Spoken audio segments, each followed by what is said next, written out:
to start up. All right, and now I'm going to go ahead and share.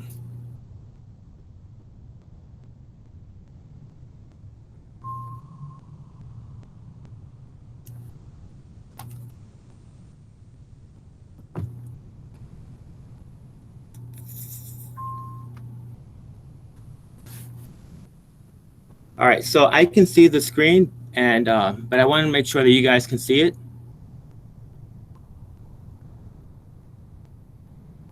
Yes, I can see it. Thank you. Feel free to, I can see the screens. I have two devices. So feel free to, if you have questions, to either get on your microphone or to type them up. So I'll be able to check as we're moving along. All right, so the focus of today is to continue our discussion about fundamental concepts with regards to inorganic chemistry that will really help us to understand how metals interact with ligands, but more importantly, with biomolecules as we get to those topics. All right, so just to give us an overview of what we discussed in our last lecture. So we defined coordination chemistry, but also really what is a coordination compound in the context of the Lewis acid and base adduct formation. So to remind us, the Lewis acid is a species that can accept electron pairs. The Lewis base is something that can donate electron pairs. We then discussed the general ligand properties. So we talked about how you can have typically neutral or anionic ligands. There are a few examples of cationic ligands, but also very importantly, this concept of denticity and hapticity, the number of contacts or even electron pairs that can interact with a metal center. We then explored the correlation between coordination number and geometry. So I will say that this is an idealized representation, but it helps us to get a perspective of structure. Then we explored how the hard soft acid base theory, which stems from the Lewis acid base theory, helps us to define metal ligand binding preferences, and we use that to give us some insight as to potential metal binding moieties within proteins and nucleic acids. All right, so a few things I want to discuss today, and they're more fundamental so that we can get an underlying idea about what is driving these bonding interactions between metals and ligands. So we talked about the hard soft acid base theory just in terms of the preference, but that doesn't really give us any indication of how exactly are those electrons being shared. So we're going to look at these underlying factors. So one of the key things is this idea of envisioning your atoms in terms of a coordinate system so that we get a perspective about the orbitals that are coming from your metal that can interact with ligands and obviously ligand orbitals. All right, so this idea of getting a perspective is very important. Sometimes that is lost when we draw some of the structures, but really getting an understanding of the orbitals that are needed in order to facilitate bonding interaction. So we're going to focus a little bit on this idea of an orbital directionality, okay? And so we're going to focus this on from the perspective of the metal orbitals, right? So just imagine that we're looking at a metal at the origin, right? And we're going to look at it in terms of the orbitals that are going to contain electrons, or the probability of having these electrons with respect to the positively charged nucleus. Okay, so to be able to do so, we're going to orient the orbital's directionality along a right-handed Cartesian coordinate system. So I have this depicted in a specific way so that we can get this perspective. All right, so if we're going to represent the s orbital, right? The s orbital we're all very familiar with is a spherical orbital, and then from the perspective of the metal that's at the origin, that's how we would depict the s orbital. Then if we're talking about the p orbital, now we can have three different p orbitals. The key thing is that they are all degenerate. And when I say the word degenerate, so I'm going to write this out. What I mean by that is that they're all equal in energy. And so there's a reason why in general chemistry you will see a little subscript. That subscript is because there's an actual directionality to those orbitals. You don't just draw them in any which way you want to on the paper, because then you won't get a perspective of how those orbitals can actually engage in bonding. So we have the p is the orbital that from the perspective of our Cartesian system will be aligned with the z-axis, the py aligned with the y-axis, and the px aligned with the x-axis. Now, the way I have drawn this is that you can see the shading of the p orbitals are distinct. So that's something that's really important to keep in mind when you think about the orbitals in terms of the ability of electrons to reposition them, but also how they can interact with other orbitals. Now, very importantly are the d orbitals, because much of what we're talking about are metals and how they can interact with ligands. And so the chemistry of the transition metals really depends on the interactions with the metal d orbitals. And so we have 5 d orbitals. So we're going to look at them. Here I show you the dz squared and the dx squared minus yx squared orbital. So the dz squared, if you note, it is aligned along with the z-axis, okay? And so you have these 2 lobes that are of the same phase. That's why you have the same coloration.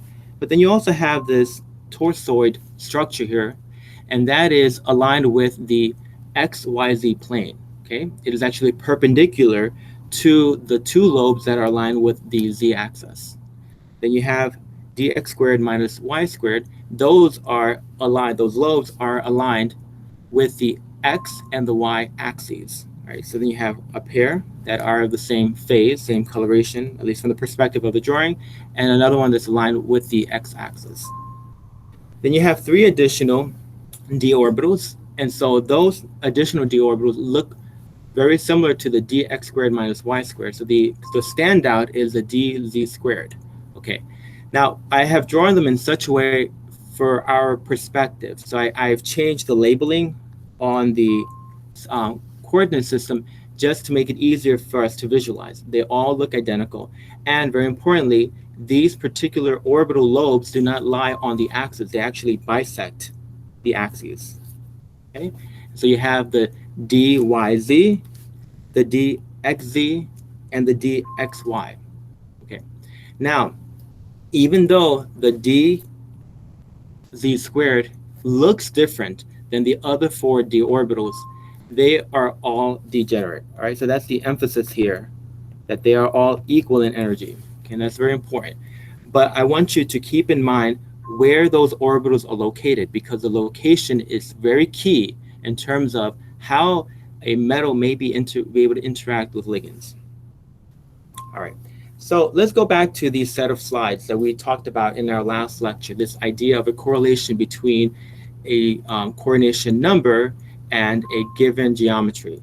And I want to add to this discussion an idea of how we can then draw the molecular orientations. Very similar to what we just said about the perspective of the orbitals, we need to do the same thing with respect to the compound. How do we draw the compound along the XYZ coordinate system, the Cartesian system, keeping in mind that our metal will be our origin? All right, so here I give you the perspective of the coordination number 1. And I will tell you that for me to fully explain how I have drawn some of these would require some discussions that are fundamental to inorganic chemistry. So I would say that I'm going to give you an overview so that you can understand why I put them there, but the full detailed description you would get from an actual true inorganic chemistry course. All right, so this linear structure will be aligned with the z-axis. Similarly, the coordination number 2, which is a linear structure in ideal context, would also be aligned with the z-axis. Now, the trigonal structure for a coordination number 3, well, that will be positioned in such a way to now maximize the sort of the geometry or the symmetry here of the actual structure. So you don't have any ligand aligned with the z-axis. What you have is that plane, that trigonal plane, appearing on the xy plane itself. Okay, and then you have one of the ligands that is aligned with the y-axis. Okay, then we look at the coordination number 4, and again we have 2 possible geometries, tetrahedral and square planar. I would say the more difficult one to visualize, and so I'm using an extra feature here, is the tetrahedral one. And that is because here, in order to try to maximize the symmetry of how you draw this molecule, this compound, with respect to what we would call the principal z-axis, is that we're going to use this cube structure, okay? And the 4 ligands are at 4 distinct corners of that cube, okay, in such a way that you have a plane, a ligand plane that is perpendicular to the other metal ligand plane. Okay, so that's to give us a perspective of how you would get that tetrahedral structure and respect the ligand 109.5 degree bond angles. Okay, and then we have a square planar structure. So here you have a very distinct ligand bond angle, right? And you also have the ligand bond angle of 180 degrees, right? So in order for us to be able to draw that, and what we do is we place that particular molecule on exactly on the x and y coordinates, on the x and y axes, okay? And so you have then the principal z-axis with no ligands on it. And here you can maximize then the symmetry with respect to the z-axis. Okay, now looking at coordination number 5, the trigonal bipyramidal and the square pyramidal possible geometries. So here, again, as I mentioned to you in our last discussion, now we're getting into coordination numbers where there are distinct locations in terms of where your ligands can be positioned. You have your axial position and you have your equatorial plane.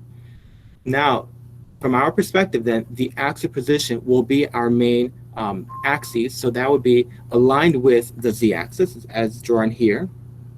And then that equatorial plane, which is a trigonal plane, well, that's going to be perpendicular and it will be aligned with the xy plane as drawn here. So you have this trigonal plane feature here. Very similarly is how we depict the drawing of the square pyramidal structure, where your axial position will be aligned with the z-axis, okay? And then you have your square plane that's formed by the equatorial plane, so that's a square structure. Well, that will be aligned exactly with the x and the y coordinate system. All right, so you have this structure here, right there. Okay, so now this is extremely important because now you start to look at the perspective of where your ligands are going to go, okay? And as we will talk about in a moment, we have to start thinking about, well, where are those ligands positioned with respect to where the metal orbitals exist, all right? That's something that we will talk about in a moment. All right, now the octahedral geometry that corresponds to coordination number 6. So again, this is a structure that has two distinct sites, the axial position, formerly the actual position, and the equatorial plane. So remember, the equatorial plane in this context is forms a square. Okay, and so then when we draw this on the Cartesian system, we do in such a fashion where the axial position is aligned with the z-axis, and then we have the equatorial plane on the xy plane. Okay, so then we have the square plane drawn here. Again, look at the positioning of the ligands and you start thinking about, well, where are the metal orbitals located? All right, another really important things for us to review are some of the composition of the periodic table, but also thinking about the arrangement of the periodic table. So the elements in groups 1, 2, and 13 through 18, they constitute what are known as the main group elements. The elements in groups 3 to 12, that's the D block elements, and I'll actually show you the periodic table in a moment, are the transition elements. And then you have what are known as the F block elements. They are called the inner transition elements. These are what you refer to as the lanthanides and the actinides. Now, when we're thinking about the construction of the periodic table and the arrangement of the elements, a really important principle is the Aufbau principle, because it gives us a perspective of why you have that arrangement and also the progression of the number of electrons as they correspond to the number of protons within the atom. All right, so this principle basically underlies this idea of building up of electrons to increasingly higher energy orbitals. The energy of orbitals is defined by the quantum numbers n, so that's your primary quantum number, okay, and L. And L gives you the perspective of what orbital you're talking about. Generally speaking, you look at the summation of the values of n plus L, and the higher that number is, the higher the energy of the corresponding orbital will be. So let's say that you have two orbitals that have the same sum, n plus L, then the one with the lower n value will be lower in energy. So let's just look at an example. We have these two orbitals, the 2p orbital and the 3s orbital. If you calculate the n plus L sum, they would both be identical. But because the 2p here has a lower value of n, that would be the lower energy orbital. All right, so intuitively, we understand that. All right, so let's focus in on the periodic table. Again, always have the periodic table at your hand whenever you want to just look at some of the key properties. So here, in the periodic table, these the columns 1 and 2, when you're thinking about electrons going in, right, that constitutes the s shell or the s orbitals. Here, all the way to the right, when you think about electrons going in, as it corresponds to the Aufbau principle, this would be the p shell.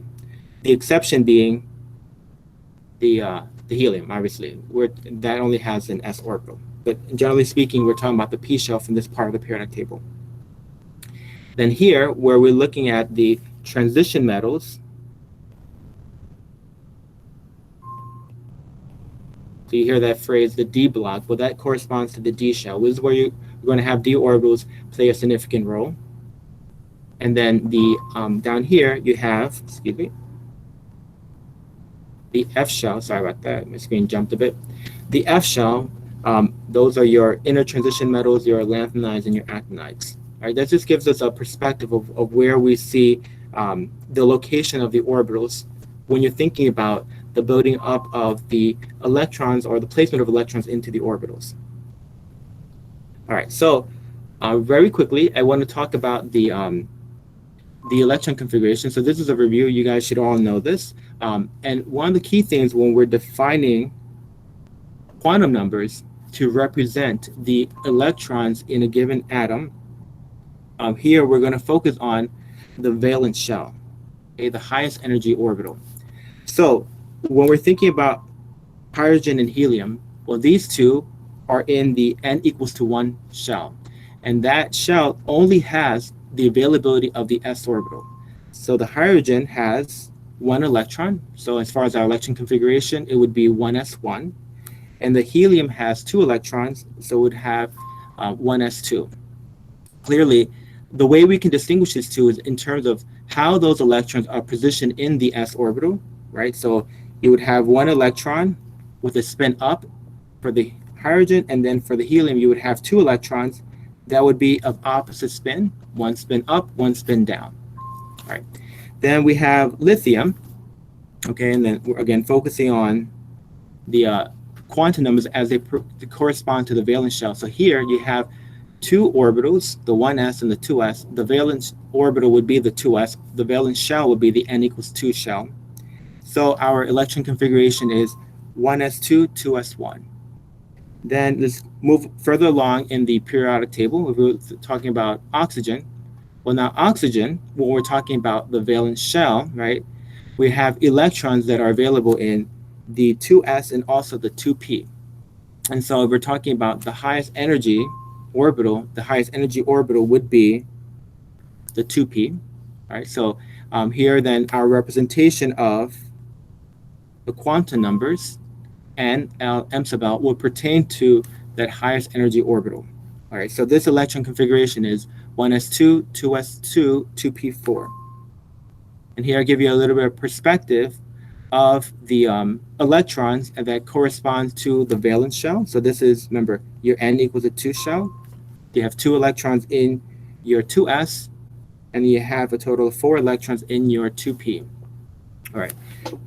Keep in mind that those 3 p orbitals are all degenerate, so this electron can be in any one of those 3 orbitals. All right. Now, let's fast forward a bit, and we're going to go and discuss the electron configuration for the transition metals. All right. So now here, we're getting into the D block. And so something that's extremely important is this idea of how do we consider putting in the electrons here? Because if you look at the periodic table, you notice that the D shell block appears after the S block. all right? And actually is very important because if you look at this note here, when you're putting electrons into these corresponding atom or these elements, the 4s orbitals actually are filled before the 3d orbitals, okay? And so that's very key. So what we're looking at here is the electron configuration for iron. So I'm going to read it. 1s2, 2s2, 2p6, 3s2, 3p6, 4s2, 3d6. So focusing on the very last part of that, we can simplify this depiction by using the noble gas configuration of argon and then focusing on the highest energy orbitals, which in this case would be the 4s and the 3d. So then it would be 4s2, 3d6. And from our perspective, the reality is once those electrons are in there, the energy levels are such that the 4s orbital is actually higher in energy than the 3d, okay? And so why is that important? Well, it's very important in terms of our then understanding of what happens when we start to remove electrons from these metals. Okay, and so here, when a first row transition metal undergoes oxidation, the electrons are removed first from the 4s orbitals before the 3d, all right? So that is, now our thinking is you put electrons in first there into the 4s before the 3d, and then you also take electrons out of the 4s before the 3d. All right, so let's look at that. Okay, here's again for iron. So when we remove the first electron to then form iron 1, or oxidation state of 1, the first electron is going to come from the 4s orbital. And so your electron configuration would be 3d6 4s1. When you remove a second electron, now you have iron 2 plus. Well, then you remove it from the 4s orbital, your electron configuration will be 3d6. When you then have iron 3 plus, now you remove an electron from the 3d shell or 3d orbitals because now you don't have anything in the 4s. And so we would remove one electron and then you have 3d5. Okay, so it's very important to understand this because oftentimes students will confuse what happens here, and they will either end up putting the wrong electrons first in the wrong orbital, or they remove it from the wrong orbital. So you have to remember this. You first put electrons into the 4s, and then you also remove electrons from the 4s. All right, so with that in mind, and focusing on the first row transition metals, okay, there are exceptions. And there are a number of exceptions throughout the D block, but I want to just highlight a couple of them. One of them is chromium. Okay, and well, the exceptions that you're going to see here are due to the following: that half-filled and filled levels, and here we're talking about d orbitals, are especially stable. All right, so if we were applying the Aufbau principle, as I was mentioning to you, right, putting in electrons into the lower energy orbitals first and then the higher energy orbitals, right, then and then when we look at that from that perspective, you would have given me an electron configuration for chromium that was 4s2 3d4. But the reality is that that's not what is experimentally observed. The true electron configuration is 4s1 3d5. And the reason for that is because there is a higher stability afforded by having all 5 of the 3d orbitals filled with electrons, right? So you get a movement of an electron, well, not technically a movement from there because it was never there in the first place, but you have the electrons in the 3d, all 5 of them. And something that won't make too much sense here in this context is because of an exchange energy stabilization. Basically, there's a preference from having all of the electrons aligned in the same direction so that there could be an exchange of those electrons into any one of those orbitals, given that all those orbitals are degenerate. They're the same in energy. Very similarly, we see the same thing for copper, where if you would have just followed the Aufbau principle, as I indicated to you, this would have been your electron configuration for S2 3D9. But in reality, it is 4s1 3d10, okay? And that is because you have here all 5 of the 3D orbitals full of electrons, and there is that stability afforded by having what we can classify as a d orbital noble gas configuration. Okay, so these are key exceptions to the general rule. All right, before we move on, do we have any questions about electron configuration? Any doubts?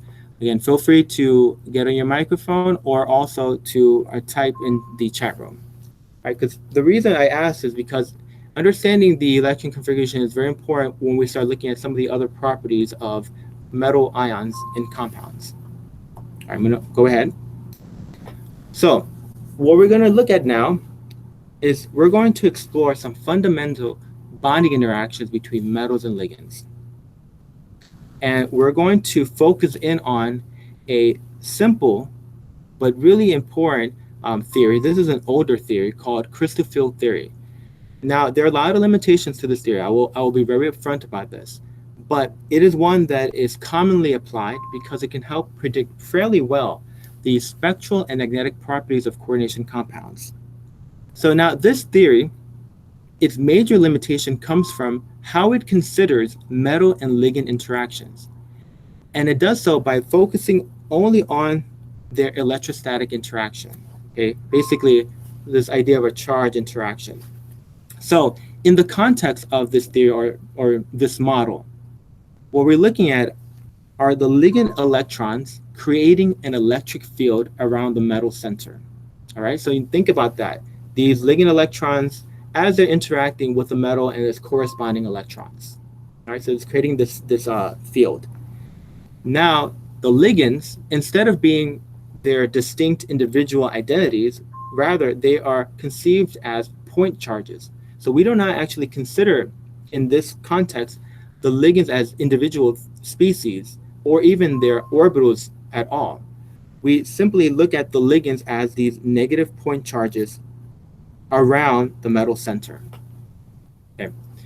So therefore, coordination compounds from the perspective of crystal field theory is looking at ionic bond interactions. All right. So we know, and I've already mentioned to you, that metal ligand interactions do have covalency, but in this theory, we actually do not take that into consideration. We only look at the negative point charges as they interact with the metal. All right, so now taking that into consideration, then how do we explore the bonding interactions? All right, so we're looking at this structure here, this octahedral structure, and that's going to actually be our frame of reference, an octahedral compound, to develop the ideas of the crystal field theory. And because we're looking at the point charges, the negative point charges interacting with the metal, we're specifically looking at, in this theory, how those point charges affect the energy of the metal d orbitals. So the metal d orbitals in this context, then, the 5 d orbitals from that metal. So now you have to think about, all right, well, if those d orbitals have electrons, and those electrons are in contact with electrons from the negative point charges, okay, what you're going to have is electrostatic repulsion.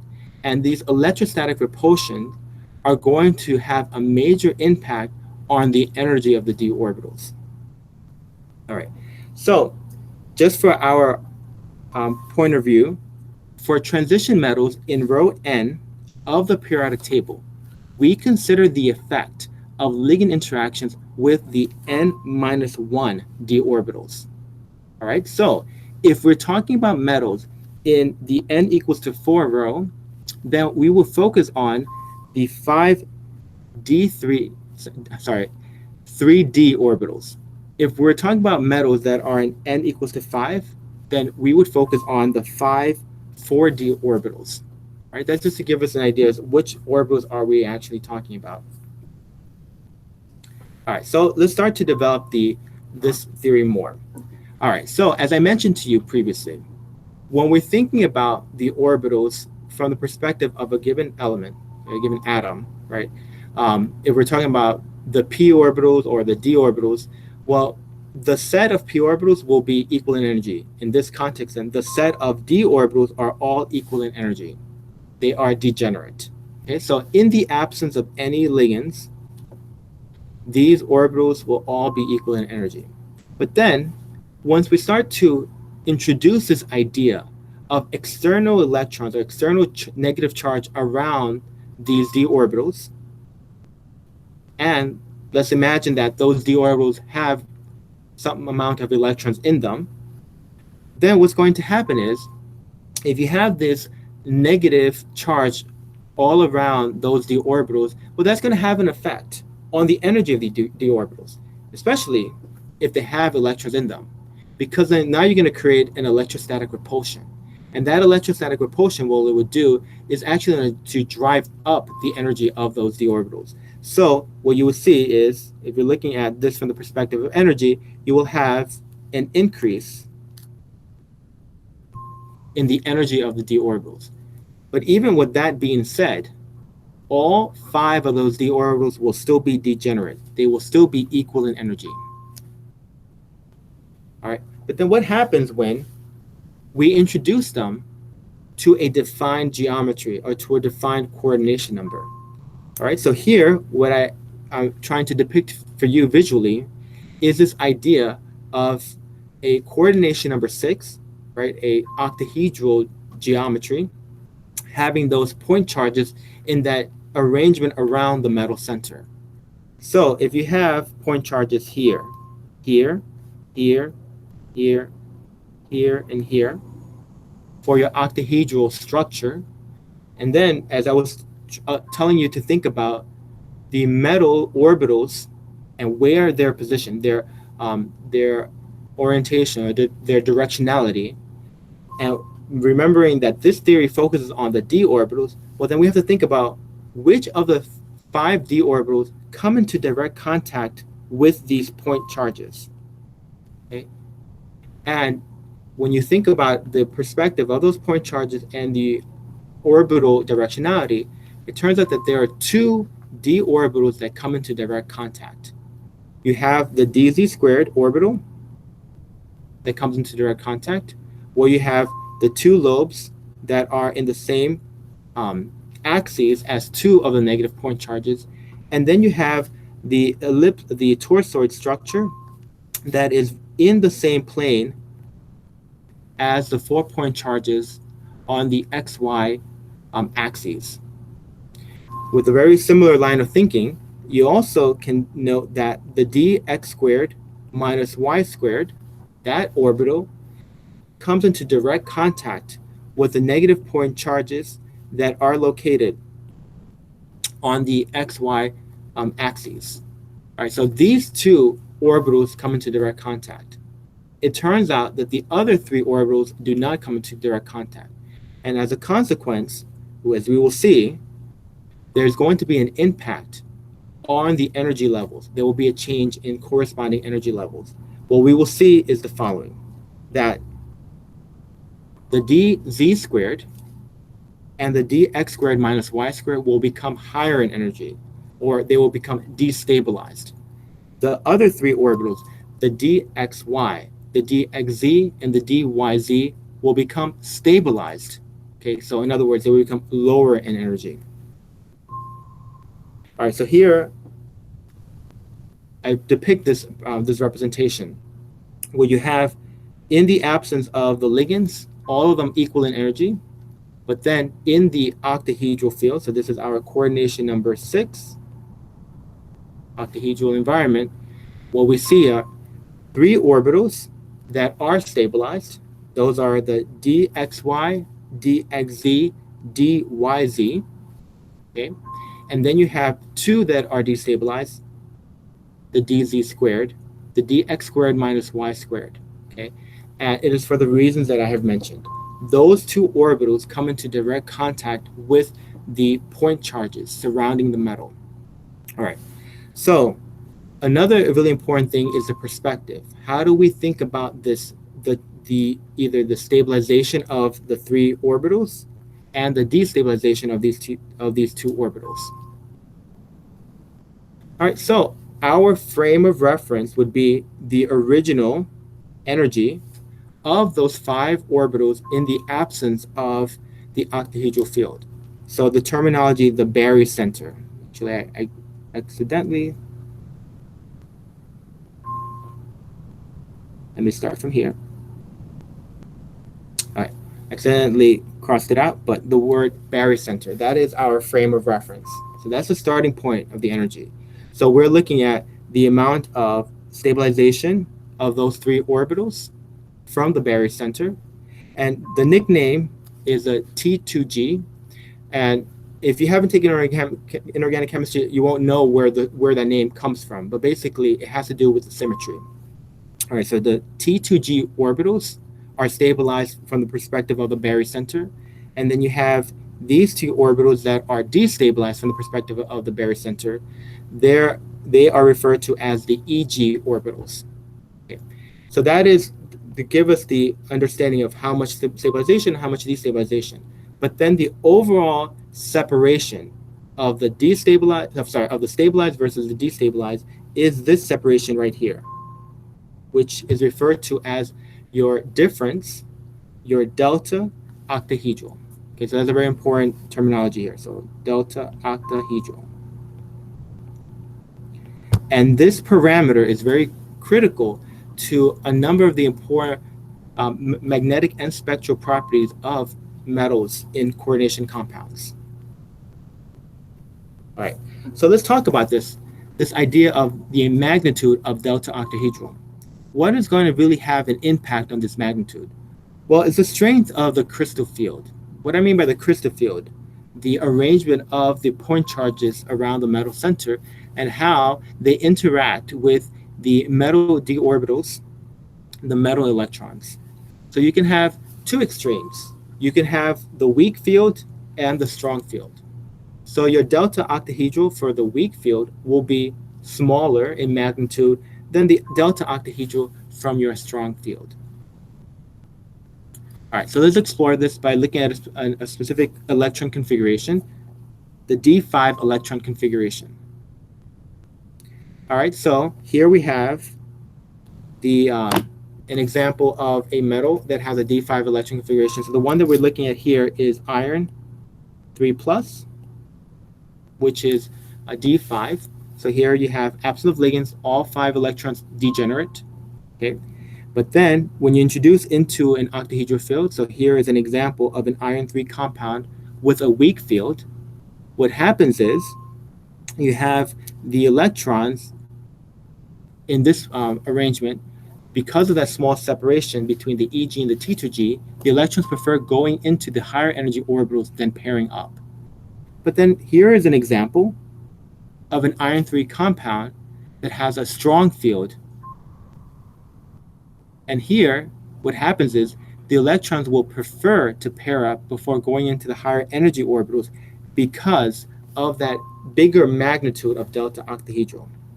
All right, so you see that there is a fundamental difference in terms of the electron configuration, and as we'll see, how that has an impact on the number of unpaired electrons. All right. Before we really dive into this idea of the arrangement or the possible arrangements of the electrons, let's talk a bit about why this is really central to the crystal field theory, this idea of trying to quantify the relative energy of the electrons. Okay, so here I'm looking at a specific example. I'm looking at a D1 electron configuration, a very simple example, titanium 3+. An example would be titanium with 6 aqua ligands around it. All right, so titanium 3+ has 1 d electron. So if we apply off-bounds principle, that 1 d electron should go into the T2G orbitals, because any one of those 3. So that's what we did here. We put that 1 electron right here. Okay. If that 1 electron would have gone up here, as an example, well, that would be a higher energy orbital. Okay, so that would not actually be favorable unless there's some stimuli that's going to excite that electron from the ground state to the excited state. All right, so let's talk about that 1 electron. Because what we see is that 1 electron originally would have been over here, right? In the absence of a ligand. But now, in having formed a octahedral compound with those 6 aqua ligands, that one electron has been stabilized. And now what we want to do is try to quantify the amount of stabilization. So the way to do this is a simple calculation is what is known as the crystal field stabilization energy. So according to this equation, what we do is we determine the number of electrons in the T2G orbitals and the EG orbitals. Okay? So the number of electrons in the T2G orbitals, we times that by a factor 0.4 delta octahedral, and that comes from the separation or the stabilization of the T2G orbitals with respect to the barycenter. Okay, so then we multiply that by -1, and then we add that value to the number of electrons in the EG orbitals, okay, times the factor 0.6 delta octahedral, which is the amount of destabilization with respect to the barycenter. So we know that we have 1 electron, and that 1 electron is in the T2G orbital. So then when we do the math, we plug in the number of electrons, our value would be -0.4 delta octahedral. So that is the stabilization of that 1 electron relative to the barycenter. So what does that mean for us? Well, what that means for us, it helps us to identify a driving force for the formation of metal compounds. A driving force, a thermodynamic one, for the formation of the octahedral metal ligand compound can be, I emphasize can be because it's not always, but can be the stabilization of the metal d orbital electrons in the context of a D1 metal compound. Forming the octahedral compound allows for the stability and enables a favorable interaction. Okay, so what determines delta or the magnitude of delta? Well, one of the factors is the oxidation state of the metal ion. The higher that delta is correlated with a higher ionic charge. Also, the nature of the metal. When you have metals in the lower row transition metal series, what you have are an increase in the magnitude of delta. So the 4D and the 5D transition metals have a much bigger delta. As a consequence of that, you would normally have these metals as low spin, and we'll talk about in a moment what I mean by low spin and high spin, but just keep that in mind, that terminology. Another really important thing, the number and geometry of ligands. All right, so delta really is specific to the coordination geometry, the coordination field, right? So as it turns out, let's as an example, delta tetrahedral, so coordination number 4 with the geometry tetrahedral, has a magnitude that is at maximum about 50% the typical delta for an octahedral field, right? So just keep that in your mind, that the delta actually depends on your coordination environment. Another really important contributor, and one that I won't be able to explain in the context of this course, this is something you need to really look at in a traditional inorganic chemistry course, is what is known as a spectrochemical series. Basically, an arrangement of ligands in terms of their ability to induce either a weak field or a strong field. And this particular series, as shown here, and is also only partial because basically all the ligands can fit into this series. We're looking at the arrangement where in going from left to right, the ligands become stronger field. They basically would increase the magnitude of delta. Here, this particular contribution to what determines delta, you would not be able to understand using crystal field theory. And the reason for that is because this spectrum, so this series actually takes in consideration the identity of the ligands, which the theory does not. The crystal field theory does not. All right. So then, as I mentioned to you, this idea of the separation of delta has a really big impact on many of the properties of metal compounds. One of them is the magnetic property. So that magnitude can dictate possible either paramagnetism or diamagnetism for a metal ion. All right, so let's just review the definition of these particular species. These definitions are from the perspective of an external magnetic field being applied to the metal center of a compound. And obviously, this can be true even for non-metal compounds. All right, so paramagnetic compounds are attracted into the external magnetic field. And so here we're using this plot to help us distinguish between something that's paramagnetic versus something that's diamagnetic. So A is a representation of something that's paramagnetic. So we are applying a field, okay, and we're looking at the magnetization of the species of interest. So this magnetization increases linearly, with the strength of the externally applied magnetic field at constant temperature. In contrast, something that is diamagnetic would be actually repelled.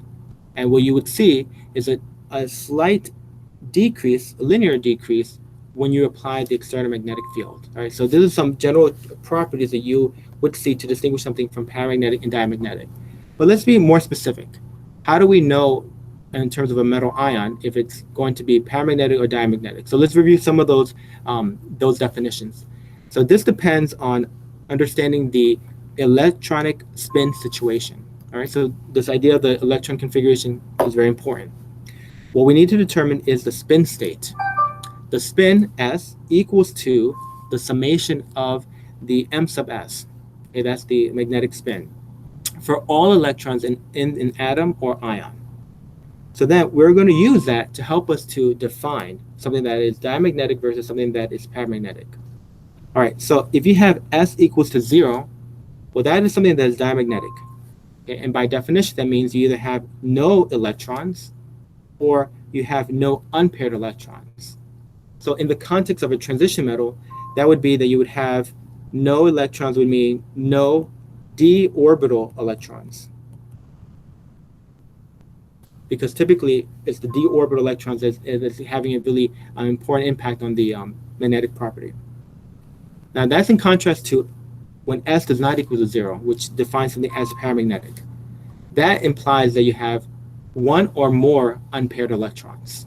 Right, so those are the underlying definitions of what makes something diamagnetic or paramagnetic. Now, whether a transition metal ion with d orbital electrons is diamagnetic or paramagnetic, right, and emphasizing whether it has d orbital electrons, will depend on its coordination environment. All right, so what is a specific property that we measure to determine if it's paramagnetic or diamagnetic? So what we actually measure is the magnetic moment of a given species. And so here I provide you the equation for what constitutes the magnetic moment, as it depends on the spin. Okay, so S, or N, you can also write the equation from the perspective of N, which is the number of unpaired electrons. So mu, which is the magnetic moment, equals to the square root of 4s times s plus 1, which equals to the square root of n times n plus 2. This output is in the units of the Bohr magneton, or mu b. All right, so that is the actual property that you measure. And depending on this value, you can then determine, first of all, if something is paramagnetic or diamagnetic. Okay? Because if something is, if it's diamagnetic, well, this value should not exist, right? It will be nothing. But if it's paramagnetic, okay, then what you can determine from this number is how many unpaired electrons exist. And that's actually an important component. So in an external magnetic field, I should probably have written external magnetic field, you measure this value of magnetic moment. All right, so now let's focus on a specific example. And we're going to focus on an example that can have two possibilities depending on the magnitude of delta. And we're using the octahedral environment, right, as our frame of reference. All right, so we're considering chromium 2+, which has a d4 electron configuration. So if you have a small delta octahedral, okay, which would be a weak field, then your electrons will fill in the orbitals before they start pairing up. All right, so then we would have 4 unpaired electrons. In contrast, if your delta octahedral has a big magnitude, well, then your electrons will prefer to fill in the orbitals and pair up before they go into the higher energy orbitals. So here then, we have 2 unpaired electrons. So 4 unpaired versus 2 unpaired. And now we can get into our terminology of this idea of defining something as high spin or low spin. Well, when you have 4 unpaired electrons, that would define the high spin situation of chromium 2+. When you have the 2 unpaired, because of the big magnitude, that defines the low spin representation. Okay, so this idea of high spin and low spin are not absolute terms. They are relative to the given metal ion. Okay, whether you're going to have the high spin or the low spin situation. All right, so when we define the spin then, with 4 unpaired electrons, your S will equal to 2, right? Remember, S is equal to the summation of M sub S. Your M sub S value is plus 1 spin up. Okay, so remember, MS plus 1/2 spin up minus 1/2 spin down. All of these are spin up. You get a total value that is S equals to 2. Similarly, over here, we have 2 that are spin up. Well, then you would get a total value that's S equals to 1. These 2 cancel each other out. You have one that's up, one that's down, and so they cancel each other out. So the weak field gives us our high spin. The strong field gives us our low spin. All right, so now we're putting this into a frame of perspective here. All right, so let me clean this up a little bit so I don't have too many things here. Now we're going to calculate the magnetic moment. So both of these represent paramagnetic situations. Okay, so neither one is diamagnetic. Both are paramagnetic. The higher spin obviously correlates with the higher magnetic moment. So we have mu equals to 4.90, and I forgot to put the units. Okay. The Bohr magneton. Okay, so then versus the S equals 1 gives you a mu of 2.83. Right, so then that's how we go about identifying whether you do have something that's paramagnetic or diamagnetic, and then whether you have the high spin or the low spin, because these are the numbers that you calculate.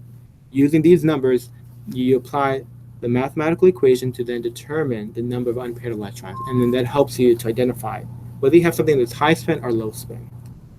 All right, so before we move on, any questions about this? About how the magnitude of delta can have an impact in terms of the spin and obviously the magnetic property. Any questions?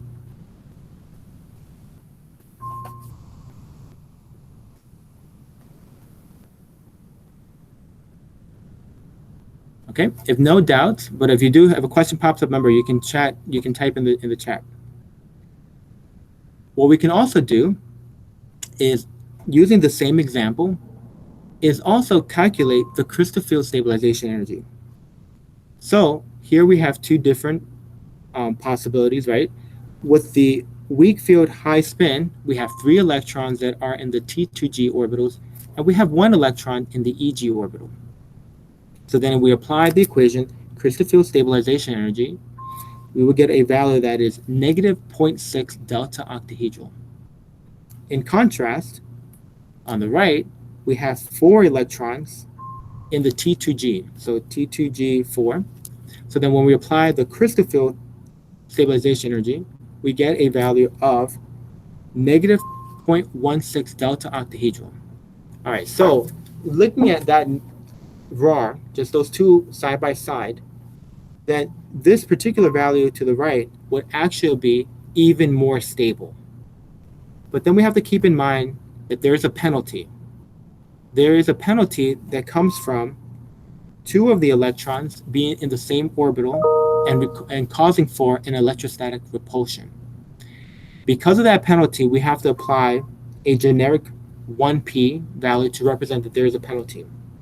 All right, so I will say that it's a little bit difficult to say that one situation versus another is favorable.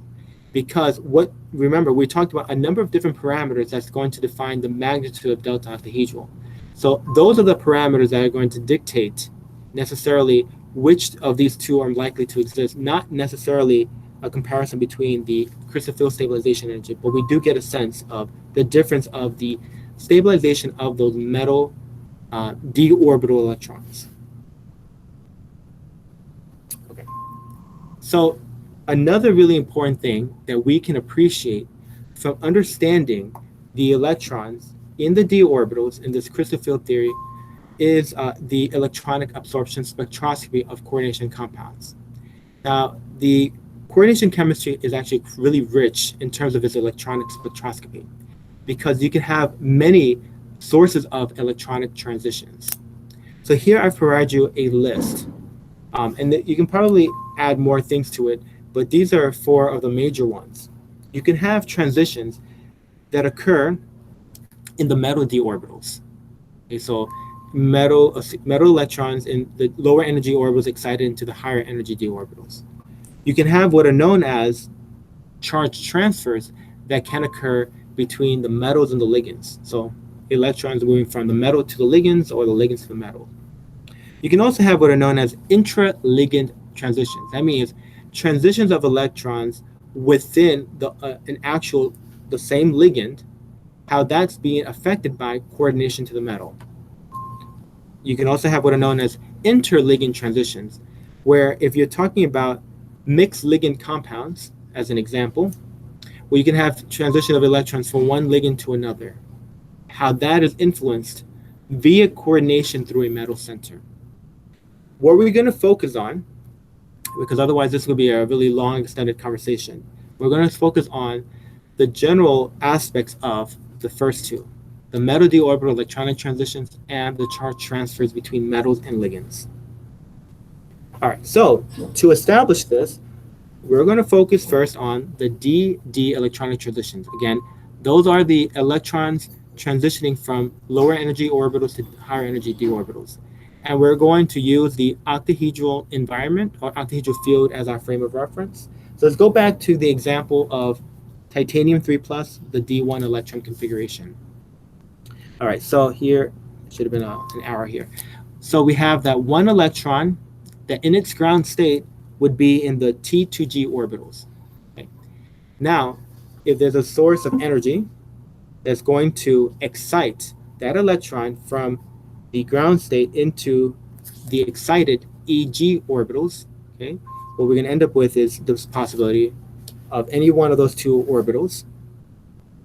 So how do we observe this? Well, we observe this by looking at the UV-vis spectrum of your compound in solution, and you should see an absorbance, and this absorbance that we have here would be correlated with that electron transition from the lower energy orbitals to the higher energy orbitals. Now, something very important to point out about the d-d electronic transitions is where do we expect to see them? Well, I guess for our luck, they actually typically occur within the visible range of light, meaning that you should be able to visualize that a compound that has the electron will produce a color. And so you should be able to see that the compound, when you have it in the solid form, has a color. In solution at a high concentration, you should see a color. All right, so when we correlate the delta octahedral, right, that corresponds to the energy of excitation from the lower energy orbitals to higher energy orbitals, right? And so from the perspective of the relationship between the energy and the wavelength, because typically when we're talking about UV-vis spectroscopy, we're talking about a specific wavelength, then the higher the delta octahedral, the lower the wavelength is going to be, okay? So then here I show you the color wheel, because the color wheel is actually really important to give us a sense of where we should expect an absorbance to exist. So if wavelengths of light, let's wait for that to show up for you guys. If wavelengths of light from a certain region of the spectrum are absorbed by a material, then the material will appear to be the complementary colors, okay? So if you have, for instance, as the example here, and absorbance here, okay, what you will see is this color over here. So a slide that I like to show people is the following one, where you have these cobalt-3 compounds, coordination number 6, with 3 different sets of ligands. Okay, so just imagine you have all of this one ligand, this amine ligand, this aqua ligand here, have different colors, and that correlates with what I referred to previously, this idea of the spectrochemical series, that depending on where a ligand exists in this series, right, we go up here, what you're going to have is an increase in delta octahedral. So that increase in delta octahedral will have an impact in terms of the color that you're going to perceive, right? And that's directly correlated with the color wheel in terms of our perception of the color that we see and what it is due to. All right, so when we're defining these electronic transitions, there are key selection rules that they typically abide by. I say typically, but in reality, it's not even that typical. But let's first define these selection rules. One of the selection rules is the spin rule. Okay, so according to this rule, transitions, we're talking about electronic transitions, must not involve a change of spin. So delta S must equal to 0. Then you have what is known as the Laporte rule. That is that transitions must have a change of orbital type, okay, and symmetry parity. You won't understand what symmetry parity is unless you have a formal inorganic chemistry course, but I put that term there because I don't want to oversimplify this, but I want you to just be aware of the terminology. But the key thing here for our perspective is the change of orbital type, because technically all DD electronic transitions are Laporte forbidden, because they're going from one d orbital to another d orbital. You have not changed any orbital type. And as a consequence, by that definition, you automatically violate the Laporte rule. But then you may wonder, well, then how is it that we're seeing any of these transitions? Well, just because you violate a rule doesn't mean that it can't occur, at least in the context of electronic transitions. What will happen is that whether or not you follow the rules, as if these electrons can actually think about following rules, but let's pretend they can. All right, so in many cases, a transition that does not follow the selection rules can still occur, but the intensity of that transition is impacted. So the less it follows the rules, the weaker the intensity is going to be. All right, so there's a correlation there. All right, so how can we get a relative quantification of this idea of the intensity? Well, the relative intensity of an electronic transition is determined by Beer's law. Okay, Beer's law is here. You guys should be familiar with it. Absorbance equals to epsilon. Epsilon is your extinction coefficient, or another word for that is the molar absorptivity. B is your path length. Okay, so whenever if you work with a UV vis spectrometer, your path length is typically your cuvette. And C is your concentration. Okay, so these are key things to keep in mind. But the key one that we're going to focus on is the epsilon, the extinction coefficient. The extinction coefficient is a property of the absorbance of a chemical species. Okay, and I will say it is a constant, okay, for a chemical species. And this constant depends on the solvent. So a value of extinction coefficient that you measure in water will not be the same value that you measure in, let's say, in ethanol. Okay, so that's something to keep in mind. It is specific to the species, but also in the environment in which is located the solvent. So what I tend to use as my gauge as far as whether or not a transition follows the rules is the magnitude of the extinction coefficient. It is correlated with the allowedness, and that's not even a real word, but bear with me because I sometimes violate words, especially in science. The allowedness of an electronic transition. Okay? So we can say something like this: the higher the extinction coefficient, the greater that really made up word allowedness is. Okay, all right, that's going to be our rule of thumb. So here we're looking at an example of a spin forbidden DD electronic transition. So we're focusing on Manganese 2, which in this coordination compound with 6 aqua ligands, high spin D5. Okay, so high spin D5. So we have a small delta octahedral. We have 5 unpaired electrons. 5 unpaired electrons will give us a spin of 2.5. Now, if we were to have a source of energy to excite one of the ground state or lower energy T2G orbital electrons into the EG orbitals, then what's going to happen is you will have the following arrangement. Right now you have 3 unpaired electrons. Okay, so you went from 5 unpaired now to 3 unpaired. And so what happens there? Well, your spin now is 1.5. So now you've had a change of spin. So in this case then, delta S definitely does not equal to 0. You have violated the spin rule. And so what happens then? Well, you can detect these type of transitions, but they are extremely weak. They have very, very low extinction coefficient values, less than 1 per molar per centimeter. All right, so again, extinction coefficient as correlated with the allowedness of a transition. But what about this? An example of a spin allowed d electronic transition. So here we're looking at cobalt 3 plus, high spin D6. Okay, so again, we have a small magnitude of delta octahedral. So you have 4 unpaired electrons, and S equals to 2. Well, let's say we have an excitation of a lower energy T2G orbital. So the one that's going to get excited, so here's you want to be really careful, will be this one, will be excited into here, okay? Because you want to break up, right, you want to get so that at the end, your T2G has all the spin aligned in the same direction. There is an exchange energy favorable aspect to that. So that one electron gets excited into the higher energy EG, and so then you end up with this now. Well, you still have 4 unpaired electrons, even after that movement of the 1 electron. So you still have an S equals to 2. So here you have followed the spin rule, where delta S equals to 0. As such, these type of transitions are more allowed.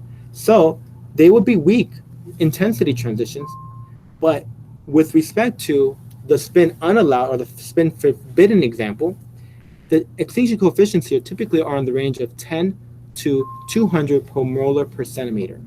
All right. So again, extinction coefficient as an indicator of allowedness. Then here is an example, and so we didn't talk about other geometries. All right. I want to keep this fairly simple in our discussion, but I want to just introduce another geometry for a specific reason. When we talk about ideal tetrahedral compounds, the d electronic transitions are actually less Laporte forbidden than octahedral compounds. Now, I say less in quotation marks because it's actually not true. You still have transitions going from d orbitals to d orbitals, so that's still violating. But the thing is that the structure of tetrahedral is such that it is non-centrosymmetric. All right, so let me remind you guys the structure. We're talking about this.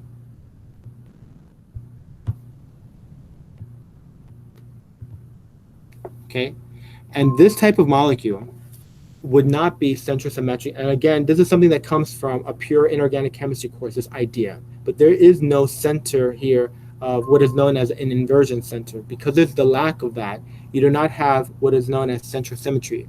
In contrast with something like an octahedral compound,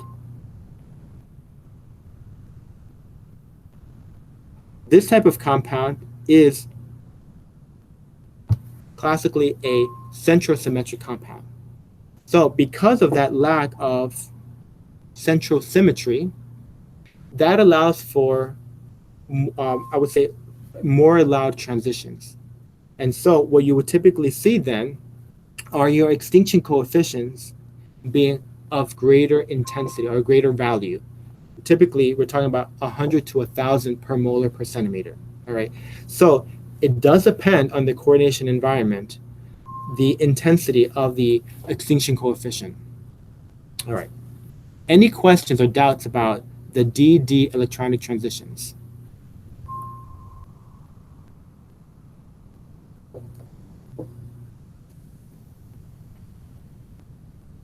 We'll move on to the charge transfer electronic transitions, because these are another really important component. So let's imagine that you do not have any electrons in your d orbitals. If you don't, you wouldn't have d-d transitions. But you will always have some sort of charge transfer electronic transitions. So as the name implies, those are charge transfer of a movement of electrons between the metals and the ligands. And so these type of transitions are spin and they are Laporte allowed. Okay, so then our extinction coefficient, again, as correlated with the allowedness, because these type of transitions follow both rules, the values of the extinction coefficient are higher than 1,000. They can even reach, I would say, maybe even 50 to 100,000. And something that distinguishes these transitions from the DD transitions is that they typically occur in the UV range. Okay, so these are higher energy transitions. All right, so one type of charge transfer comes from electrons from the ligand being moved into the electrons that would go into the metal. Formally, okay, and I'm going to put some formal definitions here because I don't want to simplify it. You guys are very intelligent, so you can appreciate where some of this terminology comes from. So it's a transfer of an electron from an orbital with primarily ligand character to one with primarily metal character. Okay, so same idea, movement of electron density from the ligand to the metal due to an excitation. All right, and there are certain type of ligands that are known as pi donors that can facilitate this. So these are ligands that have the capacity to pi bond to a metal. All right, so without scaring you guys, when we're thinking about this, then we have to think about, well, there actually are ligand orbitals, which we don't talk about in crystal field theory. So here is just a representation of what is known as molecular orbital theory.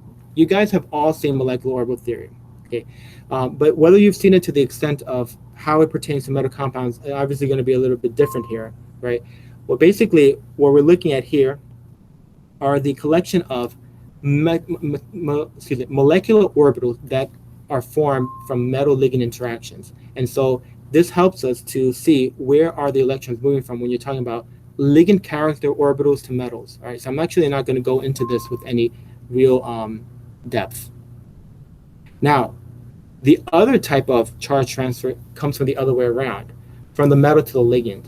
So as I mentioned to you in our last lecture, the idea of the type of bonds that occur between metal and ligands, I implied to you that you have Lewis acid, Lewis base adducts, and the electrons are from the Lewis base. But in reality, there are examples of electrons being facilitated by the metal to the ligand, right? And so when your metal has electrons, typically we're talking about the d orbital electrons, you're going to have metal to ligand charge transfer. So formally speaking, transfer of an electron from an orbital with primarily metal character to one with primarily ligand character. So the type of ligands are ligands that have the capacity to pi bond to a metal, but to accept those electrons from the metal. All right, so that expands our perception of what really constitutes these interactions. So if you're ever interested in looking at molecular orbital diagram to see where you might have this idea of a metal to ligand charge transfer band, here's just an example where you have both the origins of where you see ligand metal charge transfer and metal ligand charge transfer. This will help you to see that. Again, my expectation for you guys, you don't have to understand it, just to appreciate where the terminology is coming from. All right, so we're going to review a few of these things in our next lecture to remind us, because many of these things are important when you read the literature about the properties of metal compounds. All right, everyone. So that completes our discussion.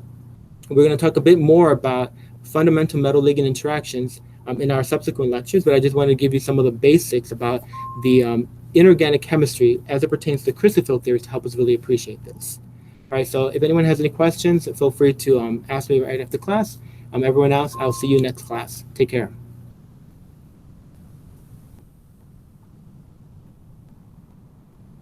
Thank you. You're welcome.